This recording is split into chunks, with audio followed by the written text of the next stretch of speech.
Hey everybody, it's Woomate Creations here. This is number 7 of the Throw Thread At It series, free motion quilting. And this is Sherry behind the camera, and G is going to be doing some quilting.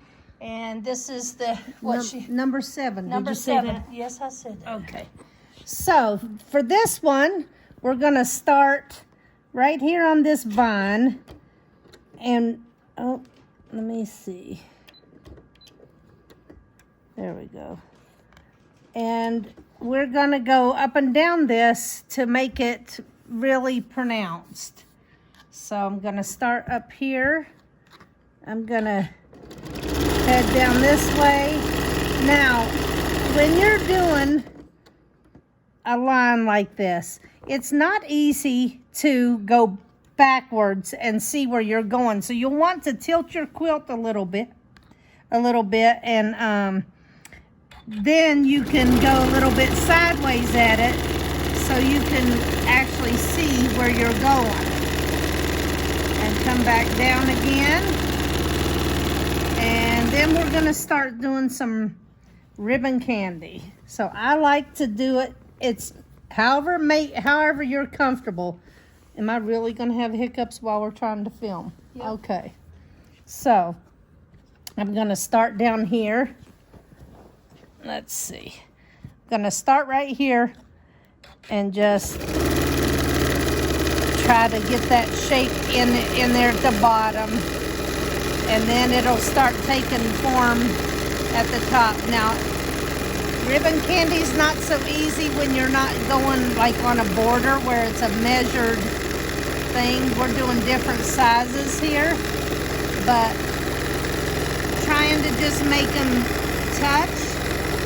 And then sometimes you're gonna mess up and you're not gonna make them touch, but that's okay.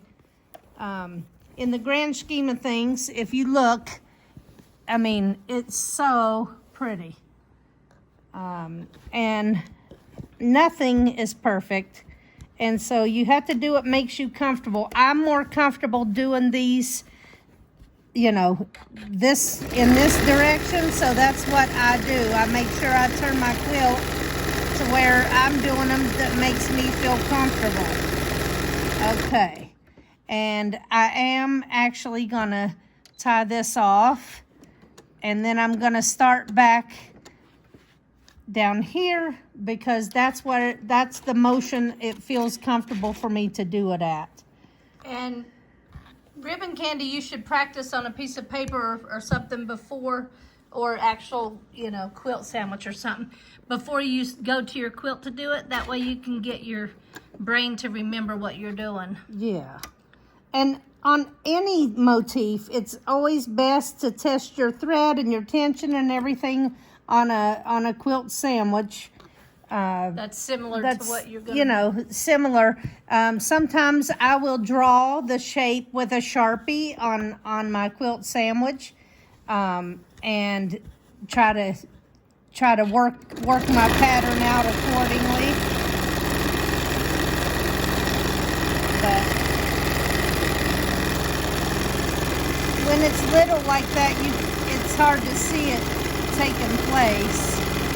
But then when you get up here, you can start making it show up better.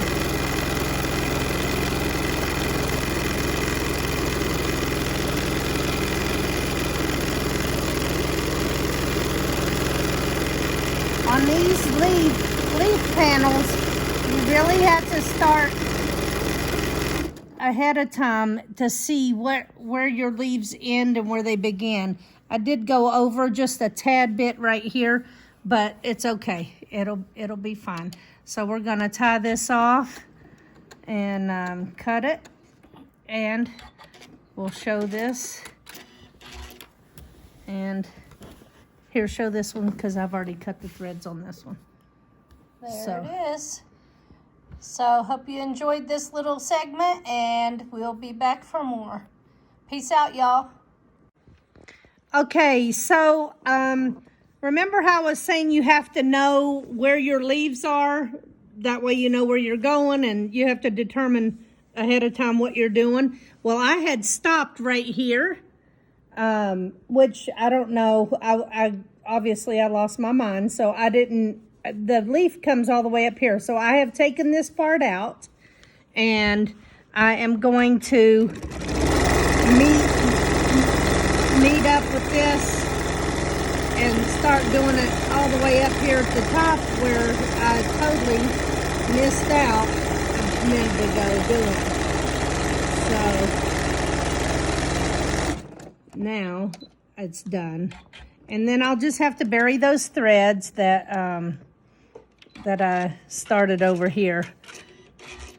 And now the whole leaf is done. All right, peace out.